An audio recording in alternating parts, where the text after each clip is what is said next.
Welcome to the Burn Bootcamp podcast. I'm your host, Morgan Klein, co-founder and CEO, along with my husband and company visionary, Devin Klein. And together, with our amazing team, we are going to help you push past your limits, not just physically in our gyms, but right here, mentally, emotionally, and spiritually on the Burn Bootcamp podcast. Together, we will take on challenges and break through barriers to transform into the best possible version of ourselves. We are more than a gym. We are a community. Your community. Let's go, Burn Nation.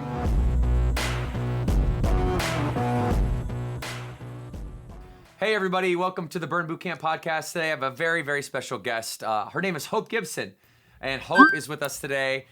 She has been featured as one of our 14 stories in the brand new Burn book. A USA Today bestseller, by the way, Hope. We did it, buddy. Oh, I've been wondering. Yes, we did it. That's awesome. Wow, that's cool. It will say it right above here on the next reprint, but this one, this is one of the originals. That's awesome. Congratulations. Thank you. And that's thank you for awesome. being a huge part of it and being here at the launch party to really celebrate. But the 5-step strategy for inner and outer strength is on Amazon. You can read and elaborate on Hope's story. But we're going to go deep in it today because I, as well as everybody else here at Lake Norman, when we did the book launch party, you guys had us in tears because we had reflected our own journey as we were reflected on our own journey as we were listening to yours, and we were bringing up emotions in ourselves based on your story, but also because your story is so powerful. And you had your daughter here with you to enjoy that experience. And I just wanted everybody, Hope, to be able to hear how amazing your story is. So I'll just tell people a little bit about it, and then we can go in right in and elaborate. Sound good? All right. So Yes. If you guys aren't watching this, you can see Hope's shirt. She's from Jupiter, Florida. Yes, and we all want to be visiting that Burn Bootcamp location, but she had a 20-year addiction, cigarettes, Adderall. I mean, how many people have addictions with these things that are not willing to come forward and to talk about it? So we're so glad that Hope did and that she was vulnerable in that regard to share her story. But getting hooked on these things, you know, it's like a gradual slide into these uppers that start to control your life. And shortly, after starting Burn, Hope was able to kick her addictions and experience not only a physical transformation, but a transformation both mentally and spiritually. And like I said, Hope's story is one of the amazing stories in our new book. It is one that reminds me a lot of some of the women in my life that were doing those things that didn't make the changes like you did. And I saw where it took their lives in the long run. If you project out those habits that you were participating in another 20 or 30 years, you know, the pain of that really shook Hope and got her back on track. And now she's living life at the highest level, and it's exciting to have you. So looking back at the beginning when you were in the middle of these struggles, I know it's hard to go back and to put yourself in those moments, but what are those most, what is the moment that sticks out to you where, like for you mentally and physically, is you were like, I'm done. This thing has a hold on me. Like, I'm done. This isn't me, not me, never again, no matter what. What was that moment in time, if you want to walk us up to that time with your story? So, so I started in college, like most people do, with the Adderall, cigarettes in high school. But Adderall, my freshman year, and I tried it to study, and it took a hold quick. I think if you're going to, honestly, in my opinion and in my experience, if you're going to be addicted to Adderall, it's going to be pretty quick. Either you're going to, be addicted or not. So it happened quickly. And just like you said, very slowly, just a little more, but have to get it from people. And then I got my own prescription, which I think is, also, it's just one of the scariest things about the Adderall because it seems so okay, especially in the smoking too. I think there's a lot of normalization around the smoking these days. I think we're taking a turn, but it just seems so normal. So it was easy to kind of get into that addiction pretty quickly. Everything revolved around it. So 20 years later, I'm out of college. I'm in my single life. Then I get married. I have kids.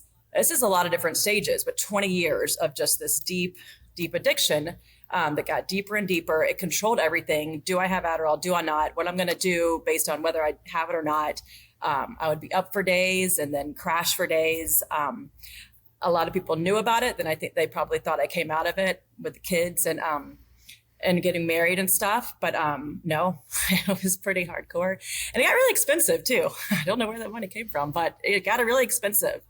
And so after 20 years, it was actually in 2020. I think a lot of people experienced a lot of wake up moments in 2020. And that's when it happened for me. Things just started getting pretty dark and heavy. And I just sat down one night with my Bible and I was like, Lord, I need to balance this out with more of you. I've been a Christian since I was 13. So I've have a close relationship with Christ, but it was just this moment where like, this is just too much. And he just opened up a verse to me in Isaiah and it was just this aha moment. And since then, I just started chasing him. He had obviously been chasing me for a while and was very patient with me, but I just started going headstrong. So it was after those few months that I was really just like, it was just really mounting up. And as far as the smoking, I would just cry at night and next to my babies in bed. And I was just like, I can't do this. But it just at night, I would be upset. The next morning, the whole thing would start over. And it just felt helpless. It felt hopeless. I couldn't tell anybody. God forbid I told anybody. Because again, most people didn't even know I had this addiction to the Adderall. It almost was a secrecy. And I could, I had to let it keep going. So I couldn't tell anybody. So it was just a world away that I would ever imagine ever quitting. And one night when I was up, because again, I would be up for a couple of days and I just I was in the middle of the night. My babies were in the bed. I got up to go to the bathroom or something. And I just fell to my knees and I just cried and I just surrendered everything. And I just said, God, I can't do it anymore. And I've never experienced a surrender or a moment like that. And I surrendered it all. And I just said, just take care of it. Take it away from me. So shortly after that, I was still smoking and still doing, Adderall and stuff, but I kind of just felt him saying, just relax. I got this. I've got this moment for you. Just do what you're doing. Don't worry about it. And that was the moment that happened. And right around there, and that time in July, ironically, we were looking for a new church. And so we came to visit this church and I looked over and Burn Boot Camp was there. So my sister in Birmingham had gone to Burn, for a little while. And she had kind of mentioned to me, I didn't really pay much attention to it, but I was like, oh, hey, Nora, isn't that the gym you go to? Yeah, you should go. No, I'm not going to go. You should go. Fine. So I went when I had Adderall, right? So at the first I would go, right? And you can go back and look at my history where I would go, and then I would stop. And then I would go, and then I would stop. And it's really fun. I like that the app has that. I can really go back and trace my addiction according to when I would go. So it all kind of happened in the middle of that. I started going. I had my surrender moment. I went to. This is kind of cool. I'm just gonna. You want to keep talking? Please. Okay. So again, God was just like, I had this moment for you. Just don't worry about it. I got you. So my birthday weekend in 2021, this is October 2021, this pastor who I followed and trusted, she was going to Lakeland, Florida. And something was like, this is it. This is whatever that is. This is where I'm supposed to be. And I went by myself, very out of my element, very like not my world. But I knew that I just felt like I wanted to run out of there. But that's because I think, Satan knew what was coming. My life was about to change and he wanted me out of there. So I stuck with it the weekend. I listened to different pastors talk. At the end of the weekend, I had hands laid on me and I drove home that night and I didn't really feel anything different, but I found myself like, I don't litter, but I got my bottle of Adderall and I threw it out the window under an overpass in Orlando. So forgive me for littering, but that was a big moment. I never imagined in a million years I would ever throw my bottle of Adderall. The next morning was my birthday. I had one left. Again, didn't feel anything different. I took it. My family and I went canoeing. We had a great day. Didn't think about it. The next day I woke up on the 18th, never thought about it since, and it was done. It was done. It was great. And smoking was about a week or two earlier. I ran out and I just stopped. And he took that away cold turkey as well. So what I thought was interesting is that when you said, I had hands laid on me and then, I was in this place that I knew was good for me, but I had this sense of running away anyway. And you said that was the devil that was wanting to pull you, wanting to pull you back into what he knows is bad for you.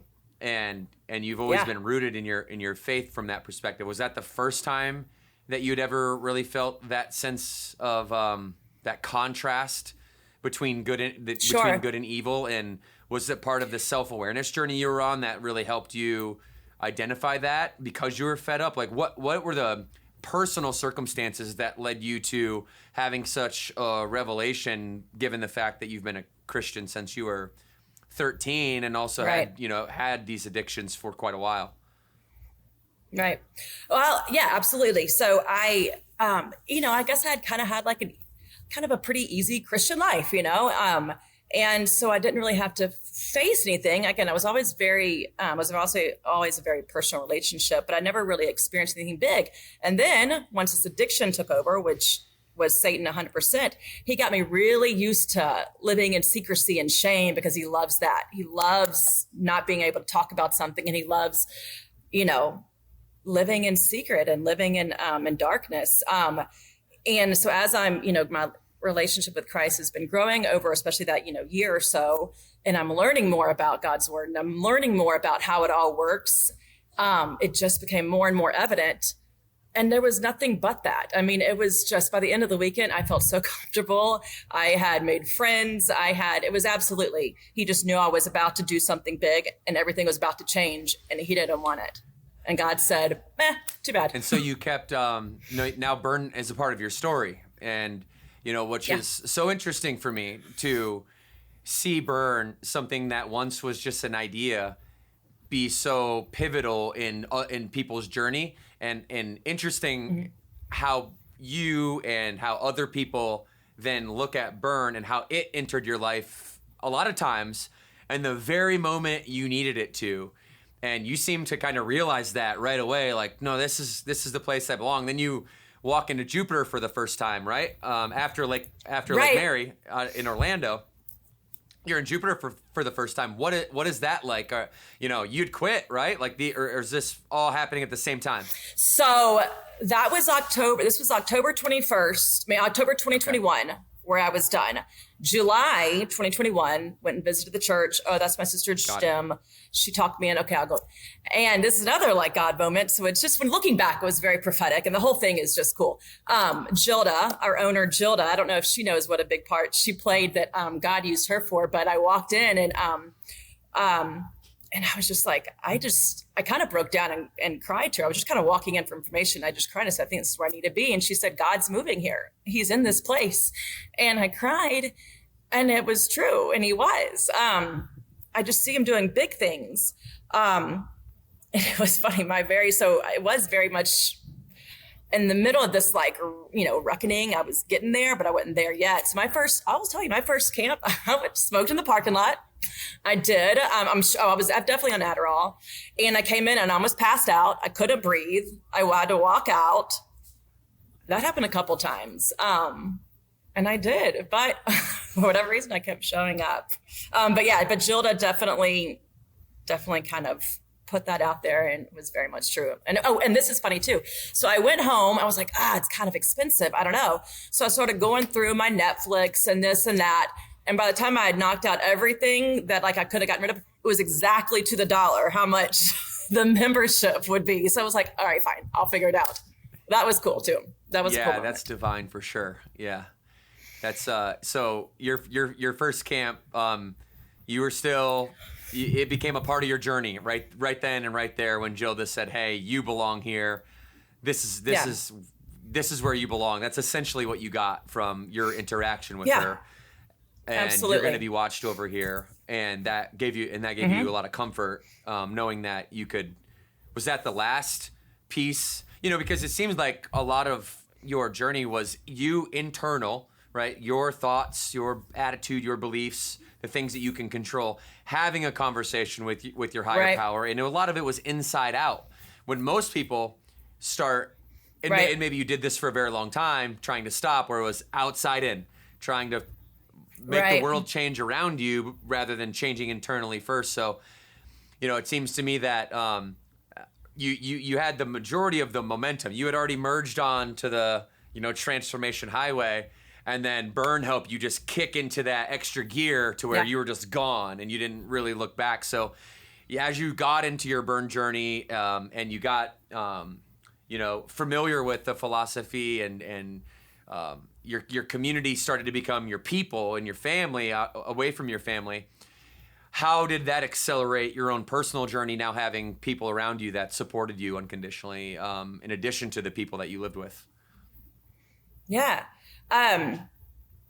So when I came again, I was kind of in the middle of it. That was July. In October, I was done. So there was months there where I showed up sporadically. But I do remember this. After I didn't, so I went the first, trial week, and I was really, really sore afterward. And of course, I didn't have anything to keep it going, any Adderall. So there was a little while before I came back. It was maybe a month or so.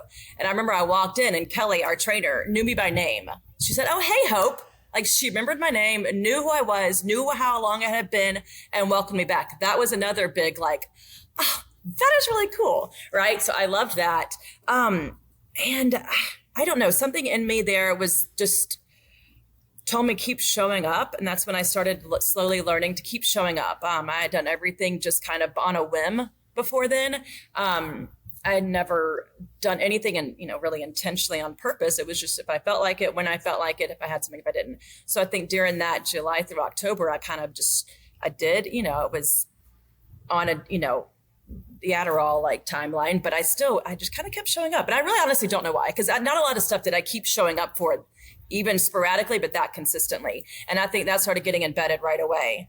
And then after October, after it was gone, I just kept showing up. And there was a couple instances where I was a little apprehensive, socially, because, I depended on the Adderall for a lot of social stuff, for the smallest things. You create stressors in your life with this stuff, talking on the phone, anything. I felt like I couldn't do it on my own. So we would have social outings, and I would make myself go. And I remember there was one right afterward, and we went, and it was a little happy hour kind of thing. And I went in, and I was going to get a drink, and I was like, oh, well, I forgot my debit card. So I went to my car to get it. I was like, I'm not going to go back, because I was so nervous, but I did try. So I kept trying, and I kept showing up, and you see the same faces. I would go to my 3:30 camp, and I started bonding with these same girls that were there. And I made a bond with those trainers, and it was just that consistency. I think a lot of it goes back to that consistency, is such a big deal. And then you bond over the smallest things. And then eventually, once I was open with it, I would tell anybody and everybody, oh, I was addicted to Adderall and I'm not anymore, because again, the more I told someone, even with this, the less the burden is, the more it gets taken off my shoulders. And for so long, I couldn't talk about it. I never dreamed would talk about it. So I was able to be open about it. I just kept showing up. It was kind of funny too, so I would show up with 20 years of Adderall and cigarettes. Those are stimulants, right? So my body relied on those things, right? Who knows how much it messed up my body on different levels, but especially my physical health. So I started going, and I was off the Adderall, off the cigarettes, and I'm going every day, and I'm trying to and I'm gaining weight. I was like, well, so my husband and I would joke, we say body by burn, because we were joking, right? Because I was here doing it, but I was gaining weight. But I had to realize, okay, 20 years of this stuff, my body's got to readjust. Again, just keep showing up, keep doing it, keep going, keep putting it in. Give yourself grace, give yourself patience, trust the process is what really stood out in my mind. And eventually one day, it was almost overnight, I just saw all the effort that I put in for 6-7 months or so. And I could physically tell all the while everything else was changing as well. Yeah, you were giving your body and your mind just that reset, right? It probably shocked it in a certain way. It's what are we doing now? This is healthy stuff here, Hope. I don't know if we should be doing this right now. Right. Your body does have that memory, that capacity to remember. And, so the next question might be a hard question, but I want to ask it because, as you're going through tough times in your life and you're dealing with this thing that you feel, this addiction that you feel like has a hold on you, I'm sure there's times when you roll over and you look at your little girl and boy, and you question yourself, right? And you project the worst case scenario based on your behavior and how that will affect your kids. So, maybe what was a low point when you were addicted that that kind of scared you out of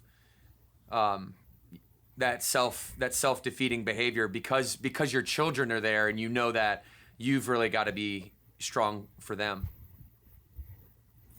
Yeah.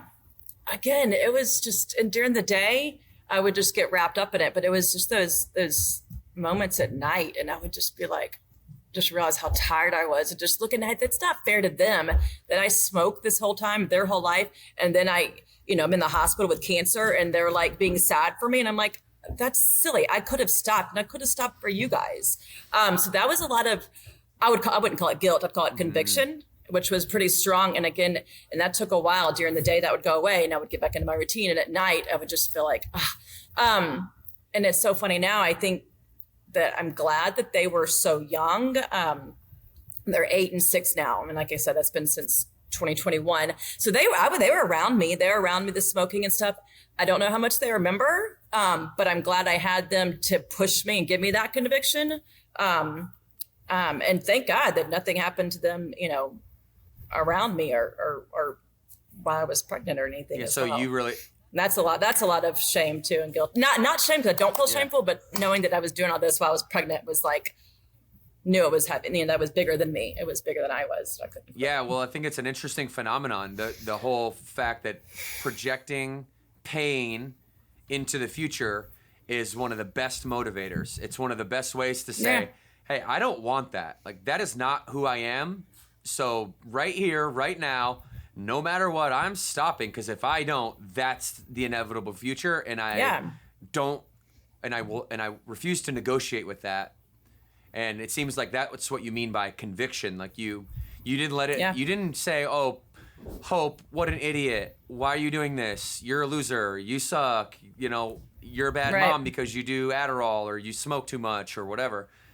You were like, no. Yeah. I know I'm a great mom. This thing is holding me back from being a great mom. I refuse not to be a great mom, so I'm done, and I'm convicted around being done. So I just thought that was like a powerful place to stop and pause with your story, because that is very rare, and that was the catalyst to kind of wake you up. Right? Was like that notion when so many people usually have the default tendency to place guilt and shame, and when we do that, we're down the lower, that buries you even more, right? And it's harder to get out. Yeah, and I think knowing your identity is important. I think knowing your identity, my identity is in Christ. And I think as He kind of revealed that and reflected that to me a lot, that kind of gave me that part of that strength as well.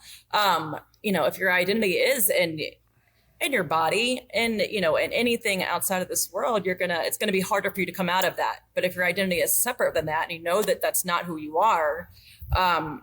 I kind of learned that along the way too, which I think was huge. Because you can't take these things, you can't take away my identity, you can't take away, my relationship with Christ. You can't take these things away. The other things, therefore, can go. Yeah. So I think that's a really important point. I hope you guys out there that are listening really, really got that. When things aren't going your way, it is okay to project pain into the future, so that you can convert that negative energy into positive energy, and you can start taking shame and converting that emotion into conviction. Very, very important. Right. And just so self-aware of you to be able to do that. And like you said, it's your go ahead. It's your relationship with God. Yeah. Well, I think it's funny that the Adderall especially has a sense of control, right? It just, ironically, it gives you this sense of control, and you can just control all of these things, when in reality, you're completely out of control.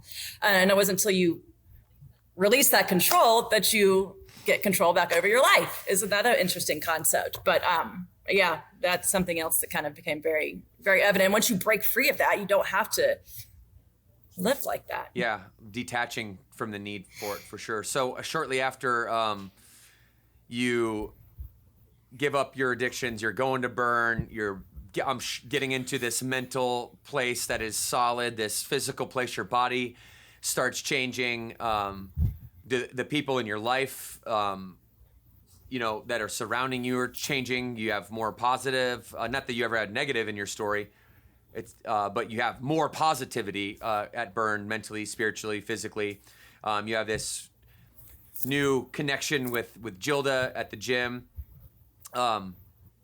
I've been to Jupiter, and it's amazing and it's super special.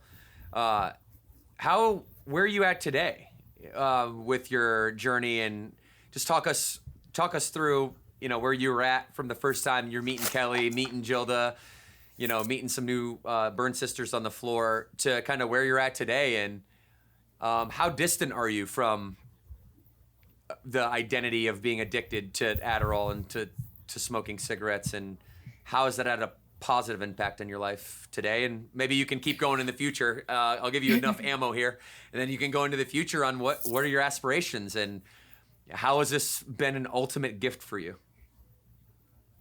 So, it's night and day. I like to think, I got rid of I still have all the good parts of me, right? But I got rid of all the baggage, and I see myself actually thinking I can do stuff, actually thinking I am strong. I am capable. I am, it is possible to be a different version of yourself. And I showed up thinking, maybe, okay. And now it's like, yeah, I can. And I see the difference. I see the difference, not just at the gym and not just in my physical. It's funny how the physical part becomes secondary. You kind of go because you want to go to a gym, you want to get in shape, you want to be thin, strong, whatever. But then that's so quickly becomes secondary once the true transformation takes place. And then everything kind of revolves around it. I see myself committed to different things in my life. This showed me what showing up and commitment looks like. What, it might be hard at first, but you keep showing up. It doesn't make it easier, but you're up more for the challenge. I see that, I'm at church every Sunday. I'm in the kids ministry now. I'm reliable. People rely on me. I go to my Bible study. I show up for things in my life, and I'm not passive about it. I'm intentional. I feel purposeful.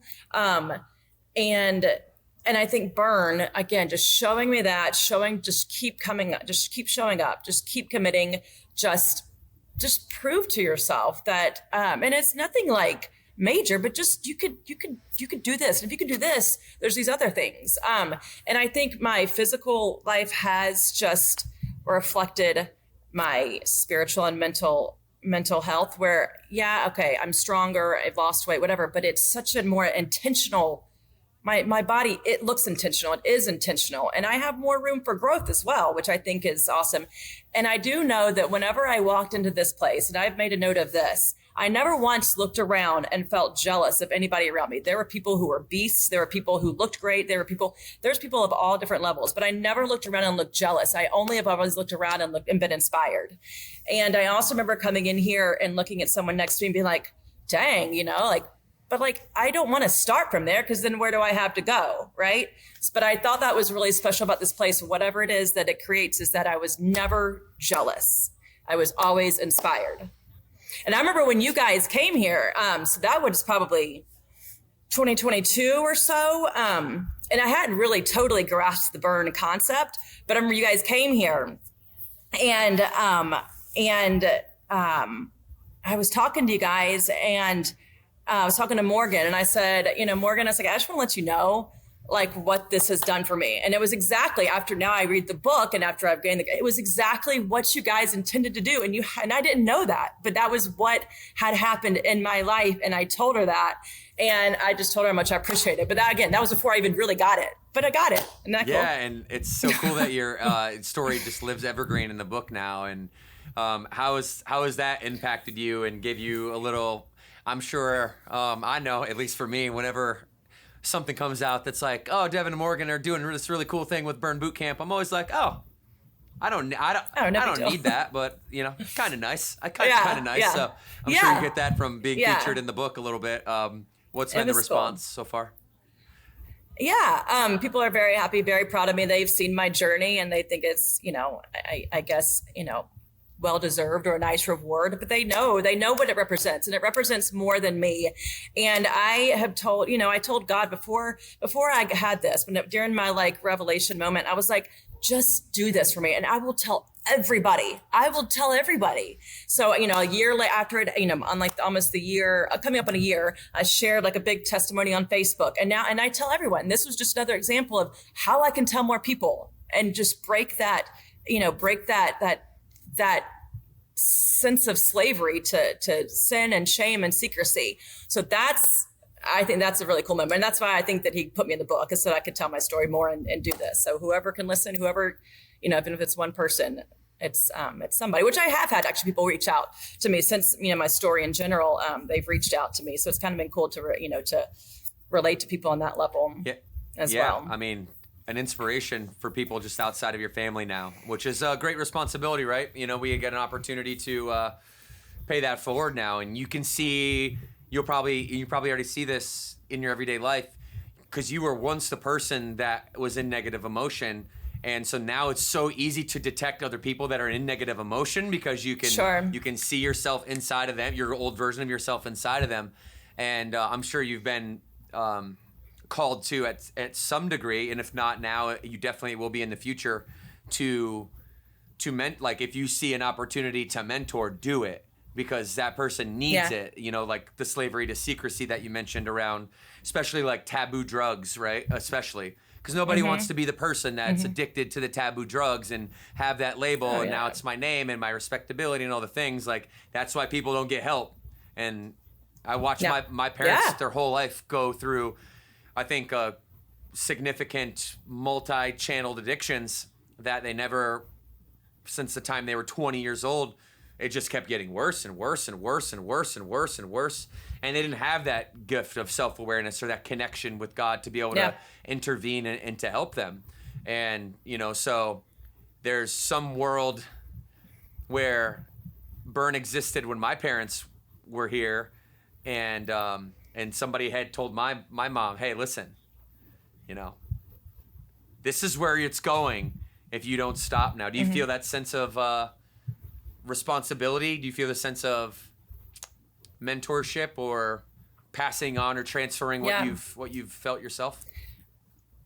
Yeah, and I think it's funny because one of my biggest things, if I'm nothing in this world, I want to be authentic. So I think it gives me such an authentic path, to get to where I am, to be able to talk to someone, whether it's specifically about the addiction, the problem, or just to, be chill about it, be relaxed. Like, here, this big thing happened to me, and it can happen for you, and I'm going to pray for you, and I'll be here and I'll talk to you about it. But also just give him like a relaxing kind of moment. I actually have already had someone, my pastor at church knew about my story, and he connected me with somebody at church who kind of needed me to talk to them. And we met and talked and prayed. And I invited her to come here, actually. And I told her, because I did, I told her this was just such a place to kind of start that transformation. And it instills so much that, God wants us to see. And so actually I've gotten to use those things already. That's not surprising, I think is the correct response. And, I didn't necessarily have a close relationship with you as you were going through it. But it's very obvious the positive energy that radiates from you today. And it's very obvious why your pastor would ask you to mentor somebody else, because it's obvious to see. So, thank you for just being a part of the book and being vulnerable and helping us share this story of burn. And so many people see themselves inside of you, and your words and your energy that you're putting out with this stuff, especially like here on the podcast. It's really making ripples, across Burn Nation. And Burn Nation is a representation of our country as a whole. We have the same, we're a microcosm of the greater country. We all deal with the same problems, the same challenges, the same desires, setbacks, addictions, failed relationships, positive energy, negative energy. And we just need to continue to tell authentic and raw stories like yours, Hope. So talking to Burn Nation, talking to your children, talking to whoever you'd like to, here's the microphone. As we wrap up here today, why don't you tell me the things that you wish you knew when you were going through it, or however you want. You've got the mic to really preach here. So Burn Nation's listening. Okay, if you don't mind, I'm gonna read it, because it was something I had written actually recently after the when I was in North Carolina, and I kind of wrote it, and it just kind of, I think, speaks to everything so succinctly and well. So I'm gonna read it. Please. Okay. All right. So since I started Burn, I wanted my physical appearance to reflect my heart spirit, to reflect strength, joy, courage, faith, hope, to reflect God in me. My transformation, inside and out, proves God can and does give beauty for ashes. I've watched my whole life change, and God used burn as the foundation. I've come to love and appreciate routines and systems. I realized they aren't restraining, they give freedom. If things are easy in the beginning, what's the point? You have nothing to work for or look forward to. You have to go through the process to truly appreciate the growth you achieve. If it comes easy, it will leave easy. Things worth having take time, effort, and faith. I finally feel committed to something and not addicted.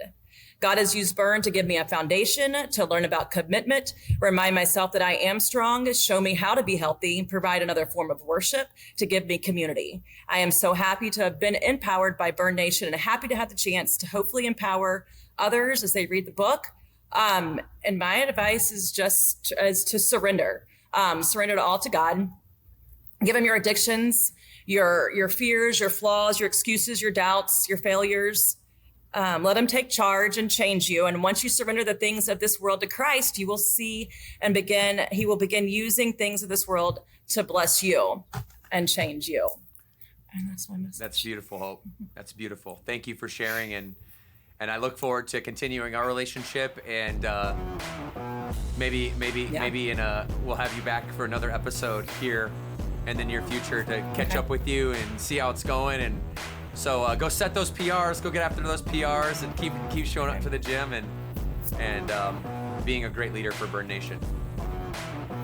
Awesome. Yeah, thank you. Thank you. All right, Hope, we're gonna end it like we always do. Are you ready? Okay. 2 claps on 2. 1, 2. We did good.